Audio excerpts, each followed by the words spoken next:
안녕하세요. 생생매거진 오늘 황진입니다. 2023년 새해를 시작하면서 정부의 규제 완화에 속도와 힘이 붙고 있습니다. 부동산 경착륙을 막기 위해서 규제 지역을 풀고 대출도 완화하자 미분양이 걱정됐던 단지들의 계약 문의가 늘었다고 하고 지난주 은행 주가도 올랐는데요.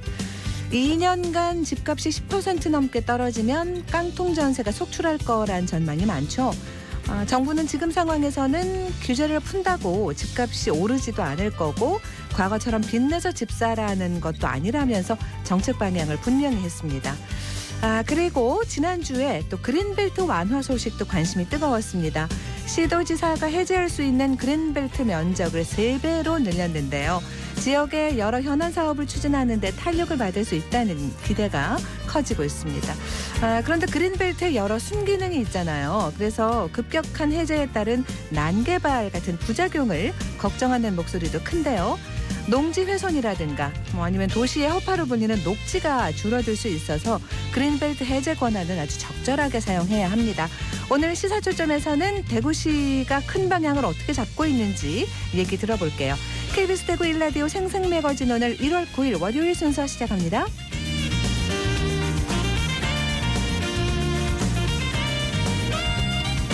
생생매거진 오늘은 대구와 경북 지역 민 모두가 함께하는 시사 정보 프로그램입니다. 오늘도 청취자 여러분 곁에 한 걸음 더 가까이 다가갑니다.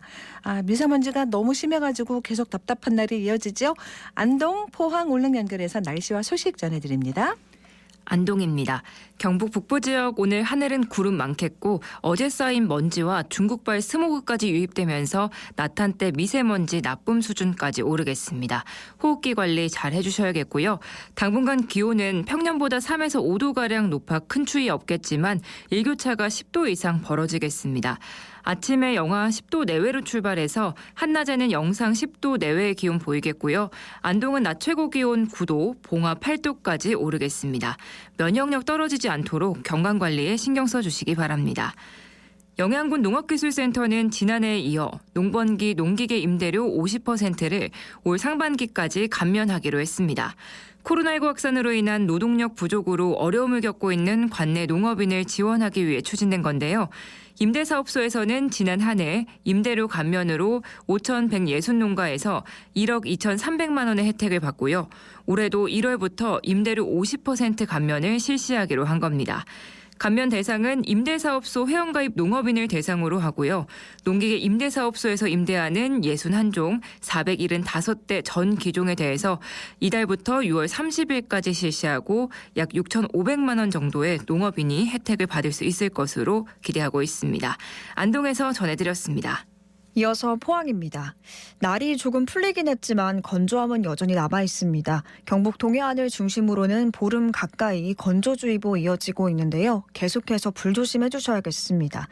오늘 아침 최저기온 2도 기록했고요. 낮에는 11도 안팎으로 당분간 평년보다 높은 기온 보이면서 일교차 크게 벌어지겠습니다. 건강 잘 챙겨주시기 바랍니다. 포항과 영덕을 잇는 동해선 철도는 지난 2018년 개통돼서 연간 12만여 명이 이용하고 있는데요. 그런데 지난해 11월 코레일이 포항 영덕 간 철도 운행 편수를 13편에서 10편으로 축소하면서 지역민과 관광객들이 환승에 큰 불편을 겪고 있습니다. 특히 열차 감축으로 서울이나 대구에서 포항까지 KTX를 이용한 뒤 영덕으로 가는 지역민과 관광객들은 환승 열차를 1시간 이상씩 기다려야만 하는 상황인데요. 이러한 코레일 측의 일방적인 조치에 지역민들의 반발이 커지면서 지난달 영덕군 의회는 동해선 열차 감축 운행 철회를 촉구하는 건의안을 채택했고요. 영덕군도 코레일 측에 열차 운행 시간 조정을 요구했습니다. 한편 코레일 측은 노후한 디젤 기관차를 대체하지 못해서 불가피하게 운행 편수를 감축하게 됐다며 운행 시간 조정은 적극 검토하고 있다고 밝혔는데요. 지역 주민들과 관광객들의 이동권을 보장하기 위해서 하루빨리 동해선 철도 운행 횟수가 정상화됐으면 좋겠습니다. 지금까지 포항이었습니다. 이어서 울릉입니다. 울릉도와 독도는 흐린 하늘 보이고 있습니다.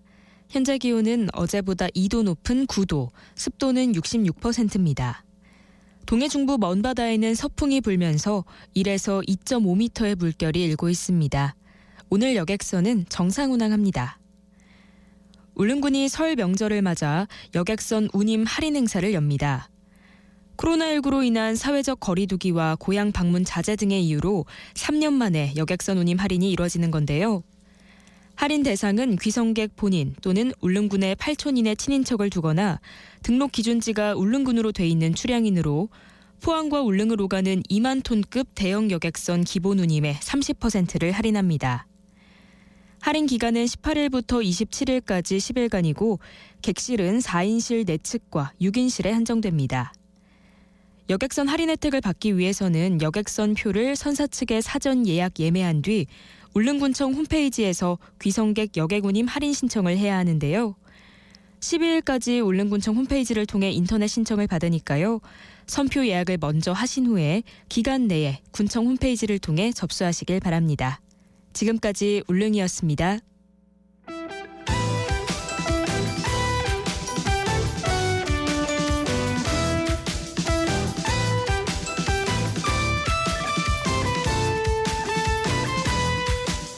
네, 오늘을 보는 키워드 뉴스 월요일에는 매일신문 차원영 기자 함께합니다. 어서 오세요. 네, 안녕하십니까? 네, 첫 번째 키워드부터 볼까요? 예, 대구로 택시입니다. 대구로 택시. 네. 이거는 저도 깔아놨는데 네, 반응이 되게 좋다고 들었습니다. 네, 이 대구로 택시가 출시 2주 만에 하루 호출 건수 2,000의 돌파를 지금 목전에 두면서 좋은 출발을 보이고 네네. 있는데요.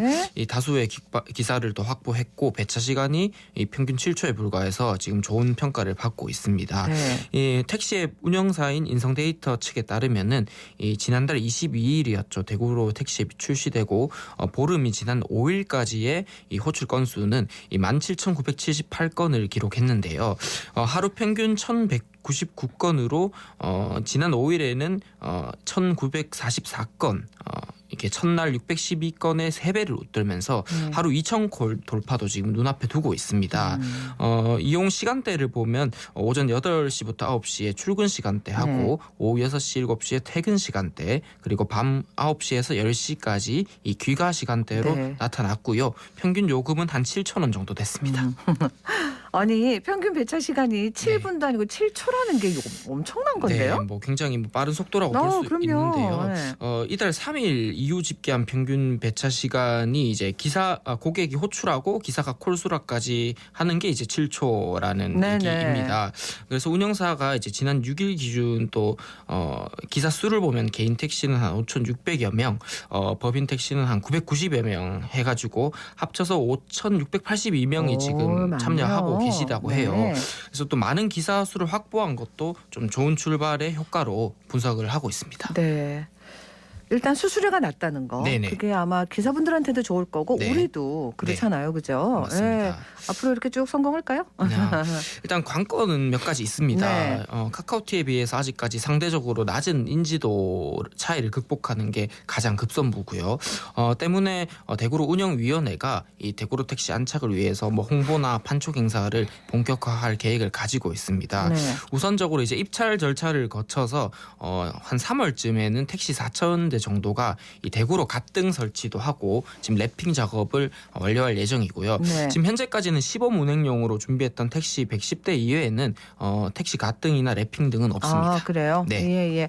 뭐 할인 이벤트 이런 것도 하고 그러던데. 네. 네. 당초에 지난해 연말까지로 계획을 했던 재탑승 2,000원 쿠폰 무제한 제공 이벤트는 해를 넘겨서도 계속 하기로 했고요. 네. 쿠폰 사용 기한 역시 3일에서 열흘로 대폭 늘렸습니다. 네. 다만 2,000원 재탑승 쿠폰 제공 같은 이제 혜택은 대구시의 택시앱 지원 사업으로 지금 진행이 되고 있기 때문에 뭐 계속해서 하기는 어렵다는 그렇겠죠? 지적도 나오고요. 네. 그리고 뒤늦게 예산 편성 작업이 지금 진행되고 있는 지역 화폐 대구 행복페이 발행 규모 역시 이 택시 앱과의 원활한 연계 그리고 추가 할인 등을 이제 또 내세워서 이 대구로의 성패를 가를 수 있는 요소가 되겠습니다. 알겠습니다. 택시 요금 오른다고 그러잖아요. 네. 대구시의 네. 택시 요금 인상 시기가 16일이죠. 다음 주 월요일부터 확정이 됐는데 얼마나 올라요? 좀 많이 오릅니다. 기본 요금이 3,300원에서 4,000원으로 21.2% 오르고요. 네. 그리고 야간 할증 요금 적용 시점이 자정에서 오후 11시로 1시간 당겨집니다. 기억해야겠습니다. 네, 네. 다음 키워드는요? 예, 공짜 버스입니다. 네, 공짜 버스를 타게 해주는 데가 있어요? 있다고 그럽니다. 어디예요? 예, 경북 청송군이라는데요. 네. 이 청송군이 나이도 지역도 심지어 국적도 따지지 않고 시내 버스를 무료로 탈 수 있게 해서 지금 주목을 받고 있는데요. 올해부터 이 시내 버스 요금을 받지 않기로 했다고 합니다. 네. 경북 청송의 시내 버스 요금은 1,300원인데요. 탑승객들은 정작 버스를 탈 때 지금 돈을 내지 않습니다. 그러니까 일단은 버스를 딱 타면 돈을 네. 안 낸다는 거죠. 안 낸답니다. 누구도. 예, 누구도. 네. 요금 수거함이 있던 자리는 지금 없고요. 카드 단말기도 치웠다고 합니다. 나이나 뭐 사는 곳 뭐 어떤 것도 아무것도 상관없이 필요 없이. 예, 공짜로 버스를 탈 수 있게 된 게 전국에서는 당연히 처음이라고 하네요. 네. 어떻게 해서 이렇게 하게 된 거예요? 일단 청송군이 기본적으로 이 주민복지 차원에서 이 공짜 버스를 운영하기도 하는데 네. 또 다른 전략도 좀 숨어 있다고 하는데요. 이 청송을 찾는 관광객들이 뭐 아침 일찍 가장 유명한 주황산 같은 이 관광지로 왔다가 뭐 본인들이 싸오신 도시락만 먹고 그냥 돌아가니까 이게 지역 관광 효과는 많이 거의 그러죠. 많지 않았다고 합니다. 네. 그래서 청송군이 관광객을 더 머물게 할 방법이 뭐가 있나 이렇게 고심을 하다가 이 공짜 버스라는 아이디어를 내놓게 된 건데요. 이 공짜로 버스를 탈 수 있으니까 이 대구 같은 대도시의 시티 투어 버스처럼 이 버스를 이용하고 자신의 차는 좀 세워두고 여기저기 청송군 좀 구경도 하고 머물다 가라는 그런 전략입니다. 아, 네. 반응 꽤 좋겠는데요? 예, 좀 괜찮은 반응이 나오고 네. 있는데요. 이 주민들 입장에서는 돈을 또 안 줘도 되니까 한 네. 번 더 외출을 하게 되고 또 식당도 한 번 더 갈 거고요. 네. 또 공짜 버스 효과인지 청송 5일장은 지금 최근에 추운 날씨에도 평소보다 사람이 많이 나온다고 합니다. 진보시장 한 상인 얘기를 들어보면 이 할머니 분들께서 이 정도 날씨면 잘 안 나오는데 공짜 버스가 있어서 많이들 나오신다 이렇게 네. 전했고요. 버스 탑승객도 평소보다 한 1.5배 정도 늘었다고 합니다. 그래요. 청송군은 이 관광객들이 많이 공짜 버스를 이용하면 이 주요 관광지를 도는 버스 노선도 또 추가로 운행할 계획을 가지고 있다고 합니다. 지자체마다 이런 아이디어나 이런 것들은 좀 많이 나와야겠습니다. 맞습니다. 네네. 네. 다음 키워드는요. 예, 퇴직자 이탈입니다. 퇴직자 이탈은 무슨 얘기인가요? 예, 포항의 인구 얘기인데요. 아. 그 경북 포항이 최근 급격한 인구 감소를 겪고 네, 있습니다. 지난주에 우리 안 그래도 네. 이 시간에 네. 50만 무너졌다는 얘기를 했었거든요. 맞습니다. 네. 지난해 6월 포항 인구가 50만 명 아래인 49만 9천여 명을 기록한 뒤에 이 계속해서 계속. 감소세를 보이고 있는데요. 네. 이 포항시는 청년 이탈을 인구 급감의 가장 큰 원인으로 봤는데 이 퇴직자들의 이탈 문제가 좀 중요한 이유가 된다 이런 분석도 나오고 있는 겁니다. 퇴직자들의 이탈. 네. 청년 유출부터 좀 볼까요? 예, 일단 포항시 분석을 먼저 전해드리면 이 네. 포항시는 5년 전인 2017년의 데이터와 비교를 하면서 이 청년 인력 유출을 가장 큰 인구 감소 원인으로 지목을 했는데 네. 이 만 20세에서 29세 청년층의 인구가 2022년 말 기준으로 7만 7천여 명으로 이제 17년보다 한 1만 6천 명 정도 줄었습니다. 네.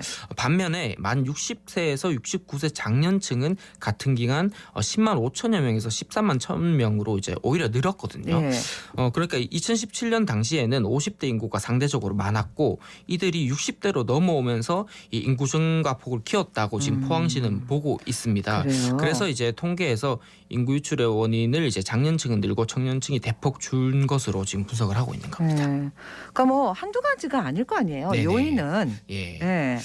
이제 그 포항 지역 경제인들이 조금 다르게 보고 있는 건데요. 어떤 얘기예요? 예, 이 포항 지역 경제인들은 데이터 분석을 단순 5년 전후 비교가 아니고 이 생애 주기에 따른 인구 등에 좀 주목해야 한다 이렇게 주문을 하고 있습니다. 네. 이 올해 포항 지역 인구는 만 60에서 69세에 해당하는 장년층들이 이 퇴직 전후의 나이인 만 55세에서 64세 당시에는 이제 13만 7천여 명이 포항에 거주를 했고요. 하지만 퇴직 후에 포항에 정착하지 않고 뭐 고향이나 자녀가 있는 지역 등으로 빠져나간 인구가 한 5,400여 명에 달한다고 합니다. 네. 그러니까 정리를 하면 지역 경제인들은 청년 인구 유출은 이 학교 진학과 취업 때문에 막기가 좀 어려운 측면이 있는데 이 퇴직자들을 계속해서 이제 포항에 정착하게 하는 거는 좀 정주 요건을 개선하거나 이런 것들로 충분히 가능하다. 방법이 있다. 예, 이런 지적인데 예. 그러니까 퇴직자들의 이제 제2의 삶을 포항에서 꾸릴 수 있도록 하는 다양한 다양한 정책이 좀 필요하다 네네. 이런 얘기입니다. 네. 지금 포항시가 뭐 주소 갖기 운동이나 뭐 이런 인구 유출 방지를 위해서 다양한 정책을 펼치고 있는데 이 퇴직자를 좀 잡아주는 정책도 지금 심도 있게 다뤄야 한다 그러니까요. 이런 목소리가 강해지고 있습니다. 단순한 운동이라는 구호에나 이렇게 그치면 안 되겠고 네네. 말씀하신 것들 방법들을 좀 찾아야 되겠습니다. 맞습니다. 다음 키워드는요. 예, 대구시 부모급여입니다. 네, 정부에서 뭐 주는 거하고 다른 건가요? 네, 비슷한 같은 건데요. 같은 이제, 거 예, 얘기하시는 거죠? 정부 돈을 받아서 이제 지방에서 주는 거죠. 거. 예. 지원 대상이 만 0세 아동을 키우는 가정에 월 70만 원, 첫돌이 지난 만 1세 아동에는 35만 네네. 원 지급합니다. 이 부모급여를 지원받기 위해서는 아동 출생일을 포함한 60일 이내에 부모급여를 신청하셔야 하고요. 예. 이 주소지 읍면동 행정복지센터 방문하시거나 뭐 복지로 정부 24 홈페이지를 통해서 온라인 신청도 가능합니다. 네. 출생 신고와 동시에 신청 가능하고요. 기존에 영아 수당을 받고 있는 아동이라면 별도의 신청 없이 부모급여가 나옵니다. 네. 그런데 출생일 포함 60일 이내에 신청을 하셔야 이 출생월부터 소급해서 지원이 가능하고요. 그 이후에 신청을 하시면 신청하신 달부터 지원이 됩니다. 그래요. 네. 그 가정보육 말고 이제 뭐 어린이집이나 어딘가 네네. 기관에 가면 어떻게 되는 거예요? 네. 이 부모급여 대상 아동이 어린이집을 이용하는 경우에는 만 0세와 만 1세 모두 51만 4천 원의 보육료 지원을 받게 되는데요. 만 0세의 경우 부모급여가 70만 원이잖아요. 그래서 네. 보육료 지원 금액보다 크기 때문에 네. 차액인 18만 6천 원은 현금으로 줍니다. 집에. 그렇죠. 예, 예. 예, 예. 차액을 보전해 준다는 그렇죠. 얘기고요. 네. 이 종일제 아이 돌봄 서비스를 받는 경우에는 이 부모급여가 아니라 종일제 아이 돌봄 지원금으로 지급을 합니다. 다른 거가 되는군요. 예, 이 서비스는 이제 가구의 소득에 따라 본인 부담액이 달라지기 때문에 본인 부담액하고 이용 시간 등을 고려하셔서 자신이 부모급여를 받는 게 나은지 네네. 아이 돌봄 지원금을 받는 게 나은지 선택해서 신청하시면 됩니다. 그래요. 예. 네. 급여 얘기 나온 김에 뭐 연금 네. 급여도 오른다고요? 맞습니다. 올해 국민연금을 받는 622만 명의 연금액이 이달부터 기존보다 5.1% 오르는데요. 지난해 물가 상승률을 반영한 것입니다. 연금을 월 100만 원 받던 수급자는 이달부터는 수령액이 105만 1천 원이고요. 65세 이상 소득 하위 70%를 위한 기초연금도 동일하게 5.1% 인상돼서 32만 3,180원을 받게 됩니다. 네. 그리고 부부 가구의 경우에는 기존 49만 2천 원에서 51만 7,080원으로 오르고요. 이달 25일 1월 급여분부터 적용이 됩니다. 그리고 장애인연금 기초급여액 또한 전년도 30만 7,500원에서 32만 3,180원으로 오릅니다. 이달 20일부터 기초급여에 부가급여 8만 원을 합쳐서 최대 40만 3,180원까지 수령할 수가 있습니다. 알겠습니다. 오늘 여기서 마무리하겠습니다. 네. 고맙습니다. 감사합니다. 월요일 키워드 뉴스 매일신문 차원영 기자와 함께했습니다.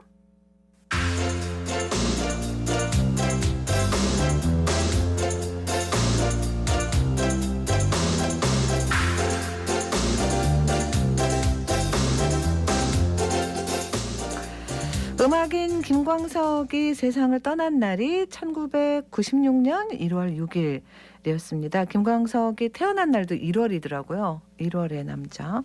벌써 27주기예요.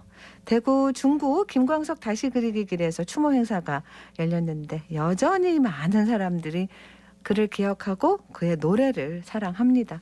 추모 행사 현장 서유리 리포터가 다녀왔어요. 유리 씨 안녕하세요. 네, 안녕하세요. 네. 네, 이번 행사는 추모식과 추모 공연으로 크게 나눠졌는데 추모식에는 유족과 추모객들이 참여해 헌화를 하고 또 그에게 하고 싶은 말을 메모지에 적기도 했습니다.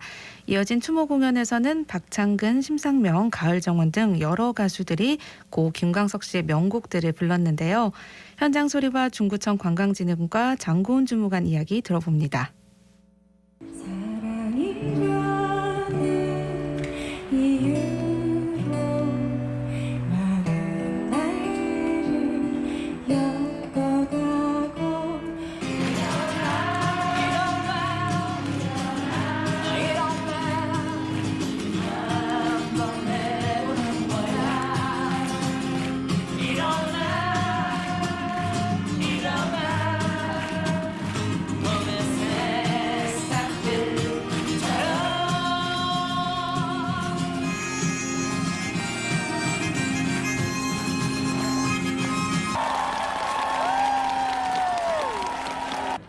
끝나자마자 헌화했고요. 포스트잇에 메시지 쓰는 거 있어가지고 다시 올 수 있게 해주셔서 감사하다고. 바람이 불어오는 곳 그곳으로 가네.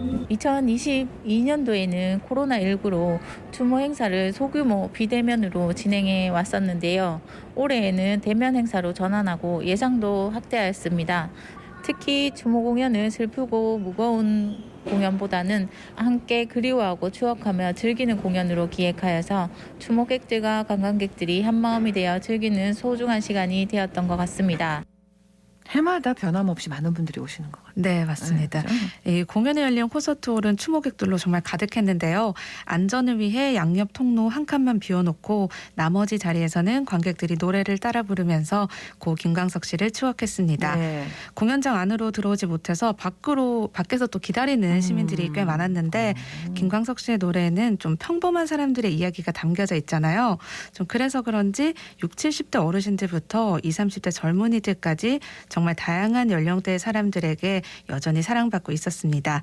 추모 공연에 참여한 싱어송라이터 심상명 씨입니다. 먼지가 되어라는 곡과 어느 60대 노부부 이야기라는 노래를 선곡해서 들려드렸고요. 제가 이렇게 뭔가 싱어송라이터, 가수로서 자리를 잡기 이전에 버스킹을 주로 했었는데 그때 자주 부르던 곡이 김광석님의 이제 먼지가 되어, 어느 60대 노부부의 이야기 등등 너무 명곡이 많죠. 추모식에 초대를 해주셔서 그때 이제 또 초심으로 뭔가 돌아감과 동시에 관객분들께서 사랑해 주실 만한 곡들로 선정을 해가지고 오늘 들려드렸습니다. 고 김광석님의 노래는 어디서 어떻게 울려 퍼지든 너무 많은 사랑을 하시는 것 같아요, 우리 시민분들께서. 그리고 참 재미있는 경험은 어렸을 때는 사실 이 김광석님의 가사말이라던가 음악들이 가슴속에 깊게 와닿는 느낌은 아니었어요. 그런데 이제 나이가 또 한 살 한 살 먹어가고 또 저희 부모님 나이와 해당되는 이제 뭐 60대 노부부의 이야기라든지 그런 곡들을 또 들어보고 가사를 살펴보게 되면서 아, 이렇게 음악이 또 세월이 지나가면서 나의 얘기가 되고 나한테 제대로 스며드는 순간들이 있구나 하면서 또 음악의 힘을 경험을 했고 김광석님의 힘을 좀 경험하게 된 것 같습니다. 오늘 많은 관객분들이 또 우리 김광석님을 그리워하고 또 생각하는 하루가 되지 않을까라는 생각을 해봅니다. 그래요. 근데 이제 그 좀 넓은 의미로 다시 좀 보면 이 김광석길을 찾는 분들이 예전만큼은 아니다, 또 이런 얘기도 들리더라고요. 네, 맞습니다. 네. 코로나로 위축됐던 관광 분위기가 이제 다시 활기를 띠면서 그래서 중구청에서도 김광석길 활성화에 다시 좀 신경을 쓰고 있는 분위기인데요. 네. 올해는 민간 주도의 김광석길 관광 활성화 협의체를 더욱 견고하게 다지고 또 김광석길 벽화 대전을 개최해서 예술 작업인 벽화 작업과 축제를 접목할 계획이라고 합니다. 이외에도 야외 콘서트홀에 미디어 플랫폼을 구축할 예정이라고 하니까요. 조금씩 달라지는 김광석길의 모습 기대해봐도 좋겠습니다. 네, 계속해서 추모객들의 이야기 들어봅니다. 김광석님 팬이었는데 바람이 불어오는 곳 좋아하고요. 그리고 어느 60대 노부부의 이야기 그거 처음에 듣고 이제 김광석이라는 가수에 좀 알고 싶어가지고 사실 2016년에 여기 일부러 찾아서 왔었어요. 근데 오늘은 몇 년 만에 또 노래를 듣게 되니까 되게 감정이 많이 교차하더라고요. 김광석 가수님으로 인해 이런 네임드가 생기신 후배들이 좀 많이 와가지고 버스킹이라든가 공연을 좀 자주 기획해 주셨으면 좋겠습니다. 두 바퀴로 가는 자전거 좋아합니다. 저희 아빠 차 타고 갈 때 막 들었었어요.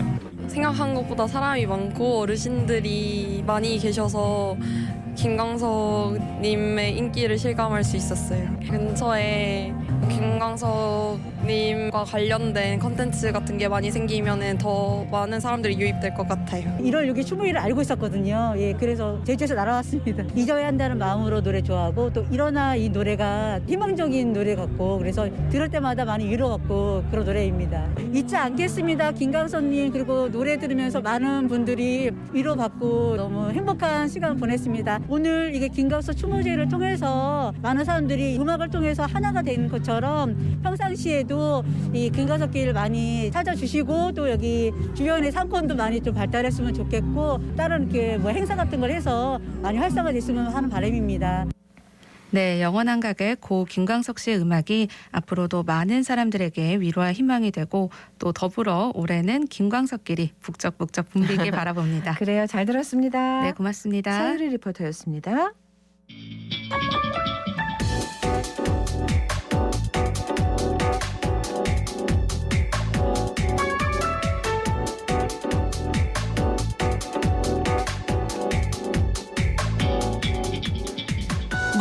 듣고 생각과 마음을 나누는 방송. 지금 여러분께서는 대구 경북을 보고 듣는 생생 매거진 오늘을 함께하고 계십니다.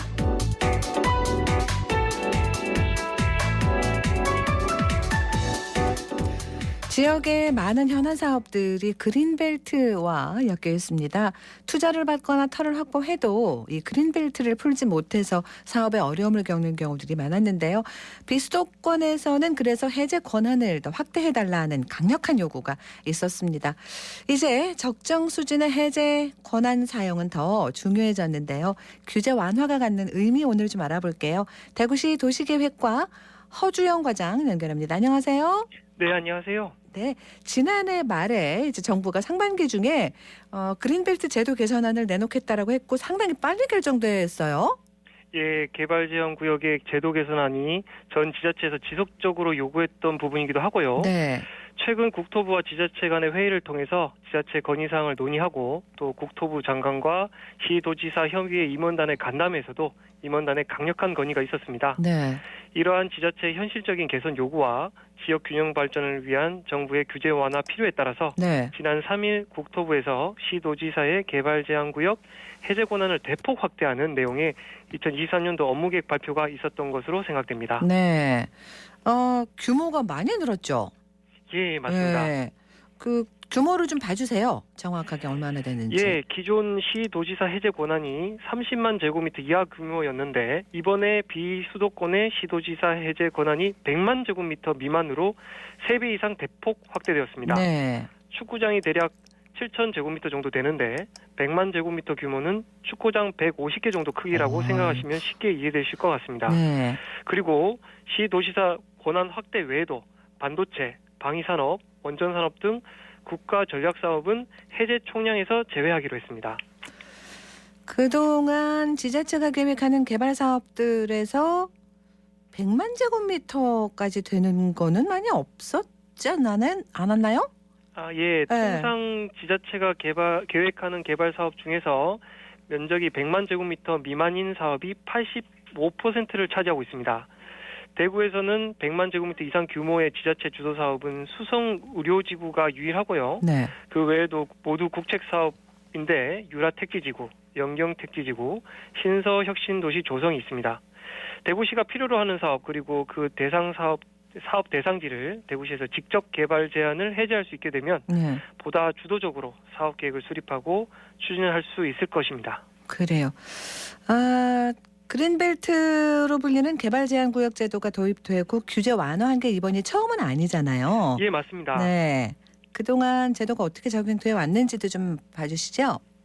예, 말씀드리겠습니다. 개발제한구역은 1971년도부터 1977년까지 수도권을 시작으로 총 8차례에 걸쳐서 전국 14개 중소 대도시권에 지정을 했습니다.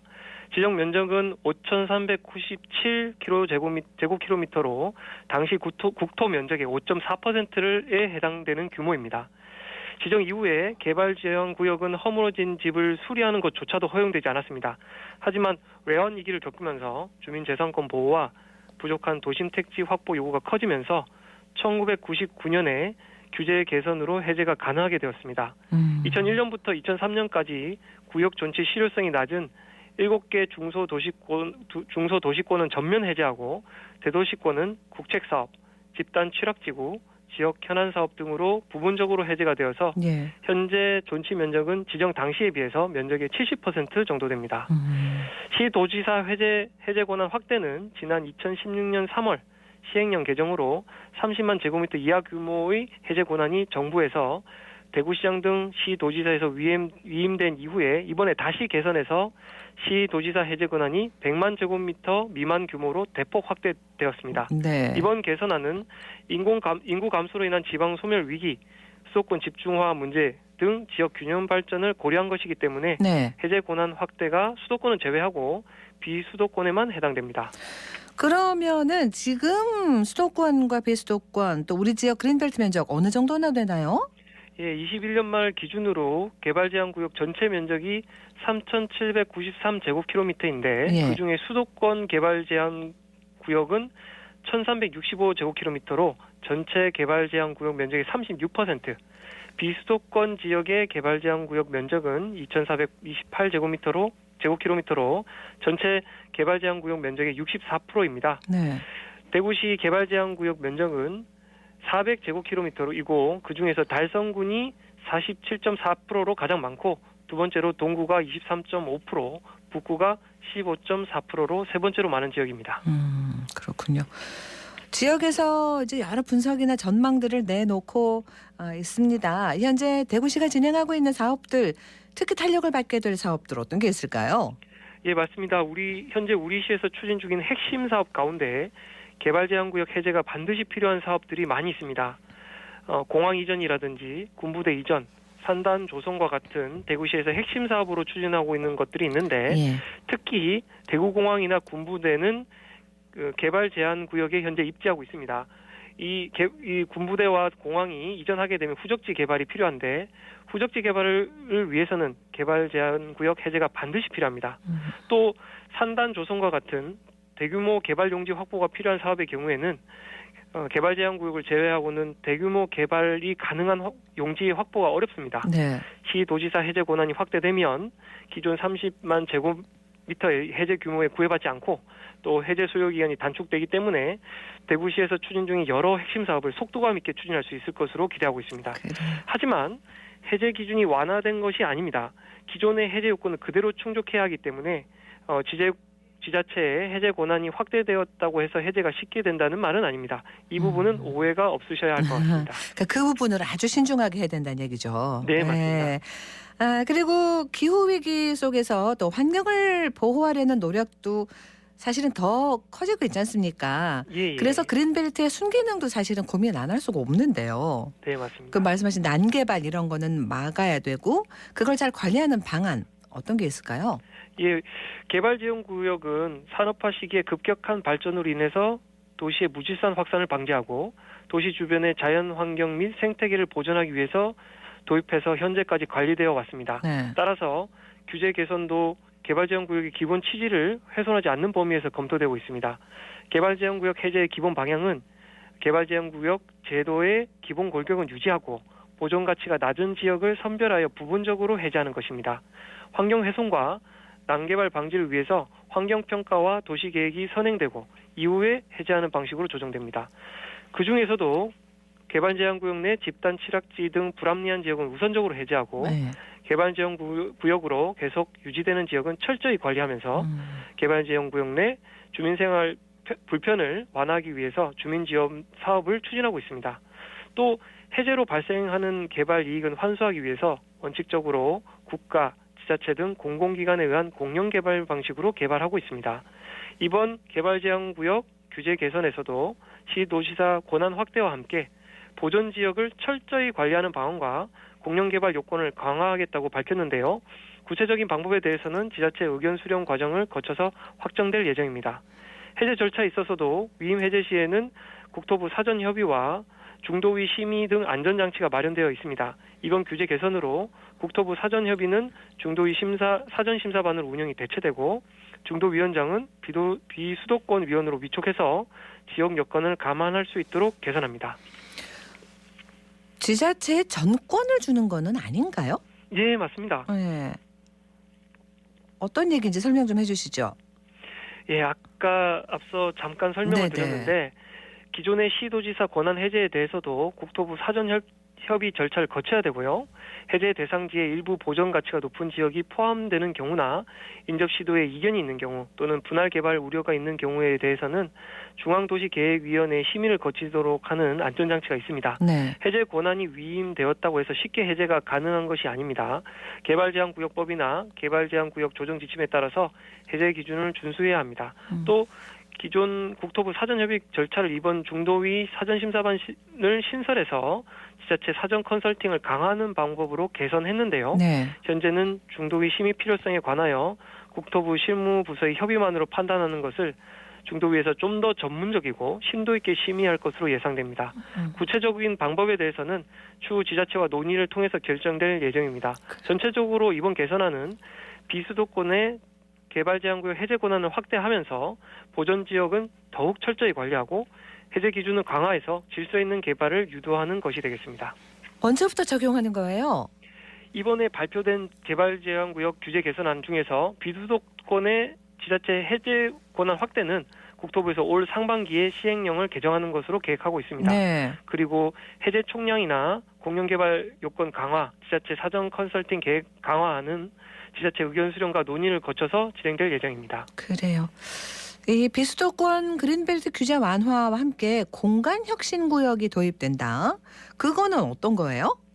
예, 설명을 드리면 현행 도시계획 체계는 과거 제조업 시대에 마련된 것으로 주거 환경을 보호하기 위해서 토지의 용도 및 밀도를 엄격하게 구분하고 운영하고 있습니다. 네. 예를 들어서 우리가 알고 있는 주거나 상업, 공업 지역과 같은 용도 지역이 되겠습니다.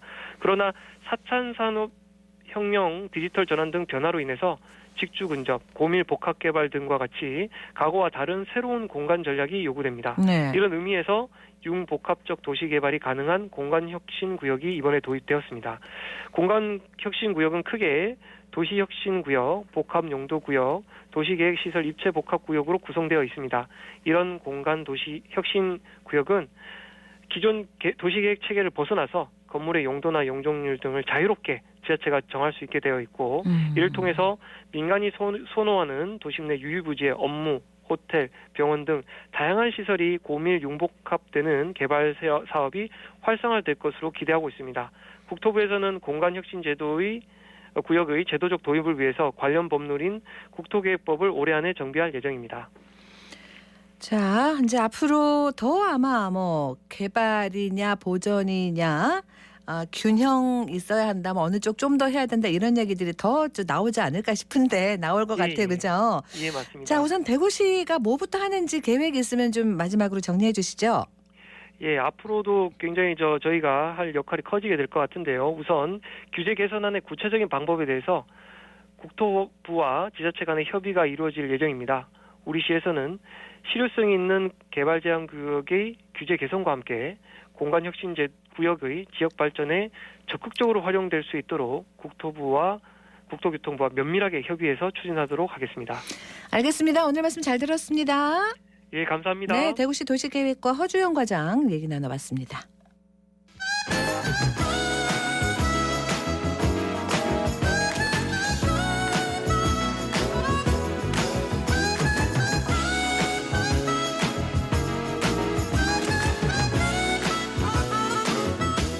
네, 11시 43분으로 갑니다.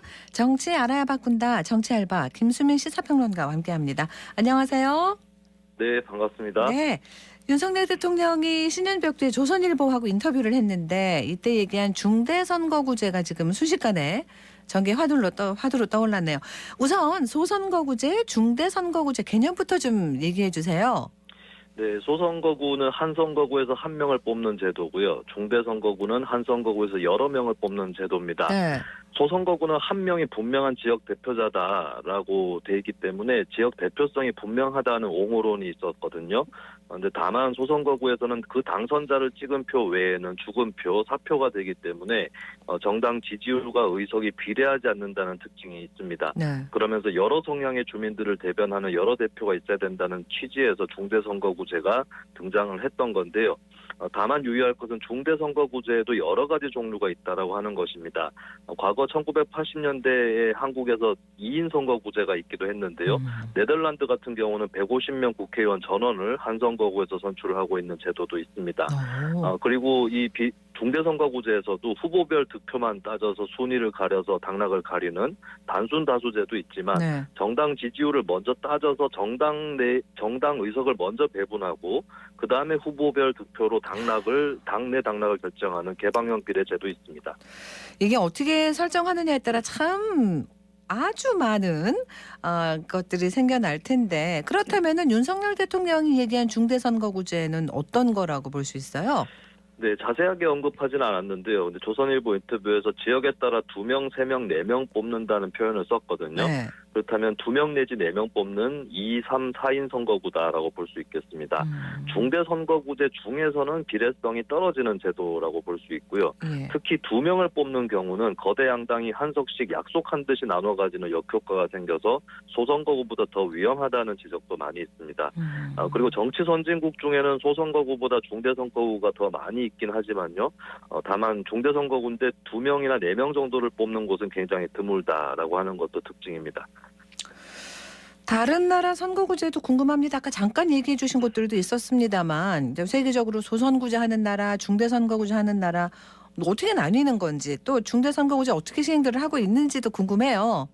네, OECD 국가만 놓고 보면은 한 선거구에서 여러 명 뽑는 중대선거구제가 훨씬 많습니다. 네. 다만 선출 방식은 후보별 득표수만 따지는 게 아니라 1차적으로 정당 지지율을 따지는 방식을 택하고 있는데요. 네. 제가 하나 예를 들어보면은 한 선거구에서 10명을 뽑는다고 치는데 에스파당이라는 당이 있다고 치겠습니다. 네. 이 에스파당에서 윈터, 지젤, 낭낭, 카리나 4명의 후보가 출마를 했고 이 후보들의 합이 이제 20%다. 그럼 당의 득표가 20%인 거죠. 그러면 10석 중에 2석을 에스파당이 나눠 갔는데 네. 4명이 출마를 했기 때문에 2명은 당선, 2명은 낙선이 되겠죠. 그러면 이 4명의 후보의 각각의 개별 득표를 쳐서 1, 2위가 당선이 되는 것입니다. 네덜란드, 스웨덴 등이 이런 방식을 택하고 있고요. 네. 그리고 소선거구제인 나라는 그리 많지는 않습니다. 미국, 영국이 모든 의원을 소선거구로 뽑고 있는데 미국, 영국 내부에서도 선거제 개편 얘기는 나오고 있고요. 그리고 독일과 뉴질랜드는 소선거구로 지역구 의원을 뽑기는 하는데 상당수의 비례대표 의석을 통해서 보정을 합니다. 그래서 전체적으로는 지지율과 의석수를 맞춰주는 이런 효과를 내고 있습니다. 당 이름이랑 궁금합니다. 나중에 물어봐야지. 세상에 참 여러 선거제도가 있습니다만 근데 사실은 결국 어떤 거를 선택할지 이거는 국민 여론으로 결정해야 되는 거 아닐까요? 뭐 여론조사 이런 거는 좀 합니까? 네, 여론조사만으로 다 결정은 못하겠지만 그렇죠. 국민 여론을 일단은 엿볼 수는 있겠죠. 네. 조선일보가 K스텔 리서치에 의뢰해서 전국 18세 이상 1,022명을 대상으로 지난달 26일, 27일에 실시한 여론조사가 있습니다. 윤 대통령이 언급하기 전에 실시된 여론조사인데요. 네. 소선거구제는 43.4%, 소선거구제 유지가 43.4%, 중대선거구제로의 전환이 45.5%, 오차범위 이내에서 팽팽하게 나왔습니다. 네. 중대선거구제 선호가 역대 여론조사 중에는 높게 나온 편이라고 볼 수 있겠고요. 네. 그리고 특별한 것은 민주당 지지층은 중대선거구제 선호가 더 높았지만 40% 정도가 소선거구를 선호를 했고요. 네. 국민의힘 지지층에서는 소선거구제 선호가 높았지만 또 그중에 40%는 중대선거구제를 선호했다. 그러니까 민주당 국민의힘 지지층 양쪽 간에 큰 격차는 없었다라고 볼 수 있겠습니다. 전반적으로 중대선거구제가 과거보다 좀 선호가 올라온 것은 기초의원 선거구제, 그러니까 2인 선거구냐 4인이냐 이런 것들 논의를 해서 지속적인 언급이 됐던 맞아요. 측면이 있고요. 그리고 연령대로 살펴보니까 50대에서 특히 찬성이 높았거든요. 아마 정치는 쏠리면 안 된다. 한쪽이 독식하면 안 된다는 교훈 때문이었던 것 같습니다. 예. 그리고 세 번째는 소선거구제가 과거에 교통과 통신이 발달하지 않았을 때에서 유래했던 선거제도이기 때문에 이제는 선거구를 잘게 쪼개는 게 낫다. 이런 관념이 점차 사라진 것이 중대선거구제 선호가 좀 올라간 요인이 아닌가 그렇게 추정을 해봅니다. 예. 그 윤석열 대통령의 중대선거구제 언급에 대해서 이재명 대표를 포함해서 더불어민주당 쪽에서는 중대선거구제 말고 비례성을 강화하자라는 얘기가 나오고 있나 봅니다. 이건 어떻게 보세요? 네, 비례성 강화는 앞서 말씀드렸듯이 중대선거구제에서 많이 뽑을수록 비례성이 강화되기도 하기 때문에 비례성 강화하고 중대선거구제를 폐기해야 되는 것은 아니다라고 볼 수 있습니다. 네네. 다만 이재명 대표 등이 말하는 것은 소선거구제를 유지하면서 비례성을 강화하는 것. 아까 말씀드렸던 독일, 뉴질랜드 방식을 가리키는 것으로 보이는데요. 예. 이것도 하나의 방법일 수 있습니다. 다만 딜레마나 한계점은 지역구 수를 줄이거나 비례대표 의석을 대폭 확대하거나 뭐 이런 과정에서 의원 총수를 늘리거나 이런 방법들을 써야 되는데 이게 하나하나 따져보면 뭐 쉽지는 않을 방법이다라고 보여지는 거고요. 예. 그리고 민주당 내부에서도 의견이 통일된 건 아닙니다. 이탄희 의원이나 박주민 의원, 이상민 의원, 김상희 의원 등이 중선거구제, 대선거구제 방안을 또 내놨거든요. 그래서 당내에서도 많은 토론이 필요해 보입니다. 그래요. 그리고 뭐 국민의힘 내부에서도 또 다른 얘기는 나오지 않을까 싶은데 지금 정진석 비대위원장 같은 경우는 일단은 선거제도 개편은 바람직한 논의다라고 하긴 하지만 뭐 일본에서 중대선거구제가 파벌 정치를 낳았다 이런 말도 했더라고요. 네, 일본이 중선거구제에서 소선거구제로 바뀌었던 나라인데요. 부패 비리 스캔들이 나오면서 정치개혁 필요성이 강조되었고 그 과정에서 중대선거구가 문제다라고 지목이 됐었습니다. 예.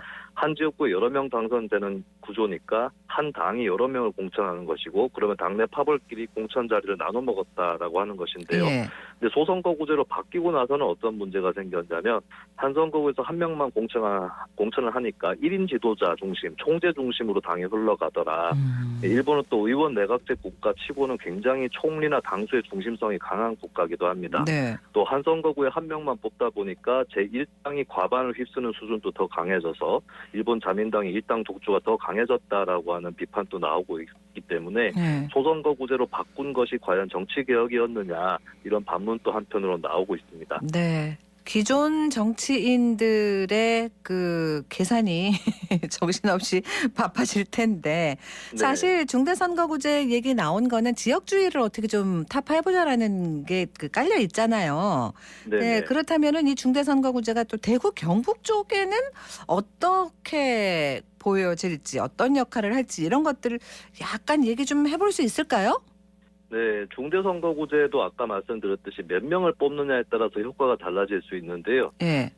대구 경북 같으면 2인 선거구제 2명 뽑는다고 치면은 대구 경북은 이제 거대 양당이 비슷한 지지율을 갖고 있는 구조가 아니죠. 한 당이 그렇죠. 지지율을 많이 갖고 있는데 예. 2인 선거구제를 하더라도 대부분 두 석 다 국민의힘이 가져갈 가능성이 상당히 높습니다. 네. 그렇기 때문에 대구 경북 국민의힘 입장에서는 소선거구제를 유지하든지 아니면 바꾸더라도 2인 선거구로 가자라고 주장할 가능성이 상당히 높고요. 3인 이상을 한 선거구에서 뽑게 되면 민주당이라든지 다른 당의 당선자가 선거구마다 나올 가능성이 올라갑니다. 그렇다면 민주당 입장에서는 2인 선거구로는 안 된다. 3인 이상은 뽑아야 된다라고 대구 경북에서는 얘기가 나올 것 같고요. 네. 그리고 정의당 같은 경우는 현재 지지율로는 3인 4인을 뽑더라도 당선자가 나오기 어렵습니다. 그렇기 때문에 뭐 유럽이라든지 이런 데처럼 한 선거구에 한 10명 정도는 뽑아야 된다. 이런 논의를 또 할 가능성이 높습니다. 뭐 같은 정당 인사들도 어딘가 지역이 그죠? 어딘가에 따라 또 입장이 갈릴 수도 있을 것이고 논의가 좀 어떻게 될까요?